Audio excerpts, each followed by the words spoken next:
Civilizaciones antiguas de la Tierra antes de la expansión ultramarina, europea del siglo XV.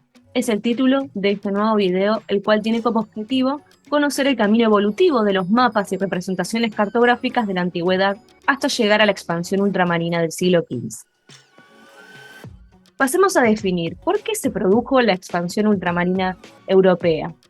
Ese término se le adjudicó al fenómeno histórico que surgió durante los siglos XVI y XVII en Europa.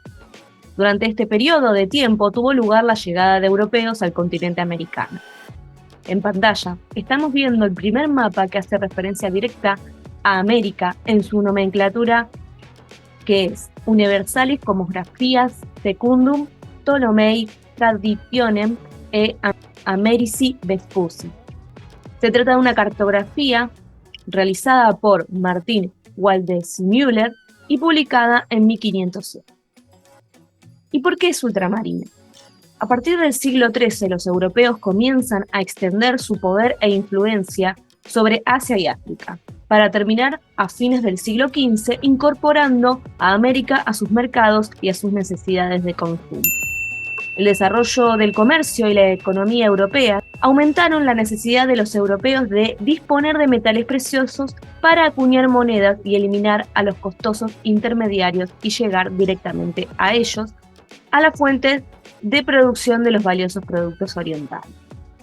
Este proceso comienza en las ciudades italianas de las de Amalfi, Venecia, Pisa y Génova, y hacia finales del siglo XV tiene lugar la exploración de océanos Atlántico e Índico por parte de los europeos occidentales.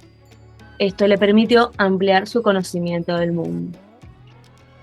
Un antecedente de esta exploración son los viajes de Marco Polo. Esta ilustración es del siglo XV, en la que se representa la partida del explorador de Venecia hacia Oriente. Los mercaderes venecianos, Mateo y Nicolás Polo, se internaron en 1254 en el Imperio Mongol con el objetivo de abrir nuevas rutas comerciales. Al llegar a Catay, fueron recibidos por el gran Khan Kublai. Años más tarde, Nicolás volvió a Catay con su hijo Marco, de solo 15 años de edad. Marco le cayó muy simpático al Khan, quien lo incorporó a la corte. Al regresar a Venecia, los Polo llevaron consigo los novedosos productos orientales: la pólvora, la letra impresa, el papel y hasta los fideos. Los fantásticos relatos de Marco Polo animarán a futuros viajeros a emprender arriesgados viajes para llegar a estas ricas y legendarias tierras. Ahora bien, vamos a conocer las primeras y más antiguas representaciones cartográficas y astronómicas de las que se tiene conocimiento. Comenzamos con el mapa más antiguo conocido, que es una tablilla babilónica fechada en el siglo VI a.C. Una tablilla de arcilla encontrada en Uruk, en el sur de Irak, inscrita con escritura cuneiforme y círculos geométricos que contienen cálculos astronómicos. Los círculos son un diagrama que combina el mapa esquemático central con la descripción de 7 islas míticas en medio del océano, conectando la Tierra con el cielo. Siguiente representación histórica se la adjudicamos a los griegos. El griego Dicearco de Mesina realizó un mapa en el que trazó una línea principal a la que llamó diafragma, precursora del ecuador, que siguiendo el mar Mediterráneo dividía la superficie terrestre en dos mitades, una meridional y otra septentrional. Luego pasamos al siglo II a.C., el globo de Crate de Malos. A través de una monumental obra de Estrabón, geográfica, se conoce que Crate de Malos estableció que el mundo estaba dividido en 4 partes, de las cuales el mundo conocido solo era una de ellas. En pantalla vemos una representación del globo terráqueo según Crates. Ya aparece la idea muy antiguamente extendida de que África llegaba hasta como mucho el Ecuador. En esta zona tórrida entre los dos trópicos se creía que no se podría vivir debido a las altas temperaturas. También debemos mencionar a Eratóstenes, un gran matemático y astrónomo al que se le atribuye haber inventado el astrolabio esférico, con el que medir los movimientos de los astros en la esfera celeste.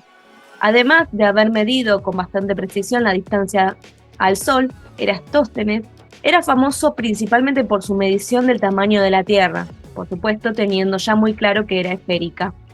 Le llamó la atención que se mencionase en un papiro que poseía que las sombras desaparecían el solsticio de verano en Asuán, Egipto, lo que significaría que está justo en el trópico de Cáncer.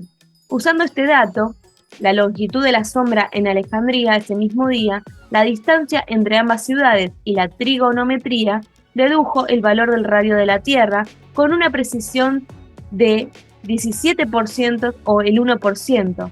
No se sabe exactamente el valor de las unidades que usó. A su vez, cabe mencionar que Eratóstenes también hizo un mapa donde aparece una red de meridianos y paralelos, como el que estamos viendo en pantalla. Describe la forma y dimensiones de la Tierra y la extensión de los océanos. Divide a la Tierra en 5 zonas, 2 frías alrededor de los polos, 2 templadas y una calurosa, como una franja que contiene el ecuador limitada por los 2 trópicos. Ya en el siglo I después de Cristo, en la ciudad de Bosco Reale, cerca de Pompeya, se encontró un fresco que claramente representaba un globo terráqueo con sus paralelos y meridianos. Si debemos mencionar a los romanos entre los siglos II y VII después de Cristo, tuvieron o se sabe que hubo una extraña ambigüedad al usar la palabra orbis, que puede ser responsable de la posterior confusión que duró algunos siglos. Por ejemplo, Lucius Apellus escribió el libro Liber Memorialis, en el que se llega a utilizar en un mismo párrafo el término orbis terrarum, con 2 significados totalmente distintos. Por un lado, el globo terráqueo, con claro significado de la Tierra esférica o el mundo conocido y sus continentes. La misma ambigüedad se encuentra en los textos de Plinio el Viejo.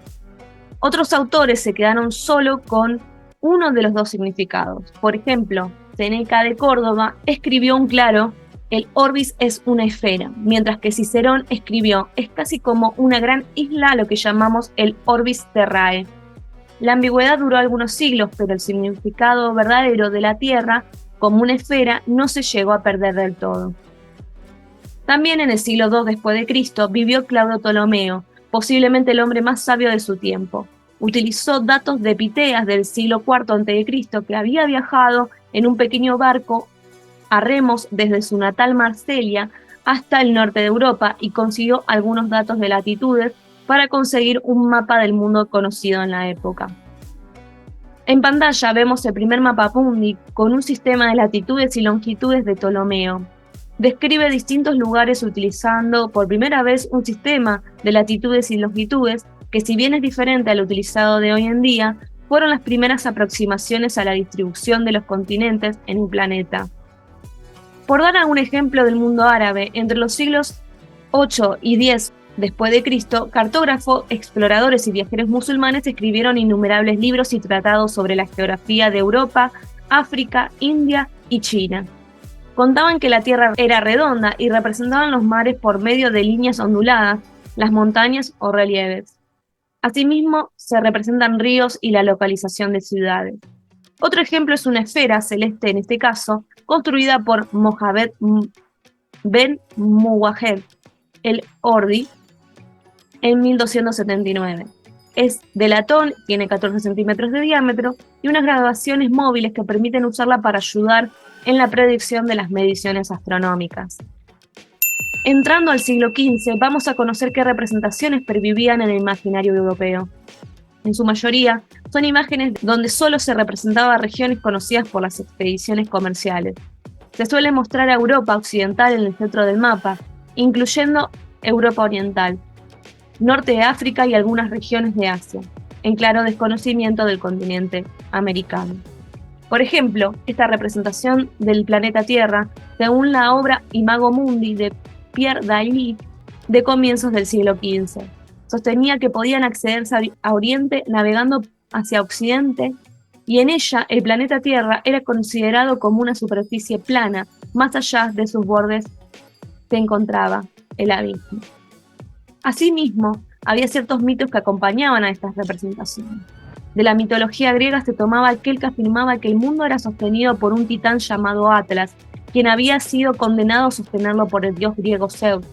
Otra creencia proveniente del lejano oriente: la tierra se sostenía sobre 4 elefantes quienes a su vez estaban parados sobre una gigantesca tortuga.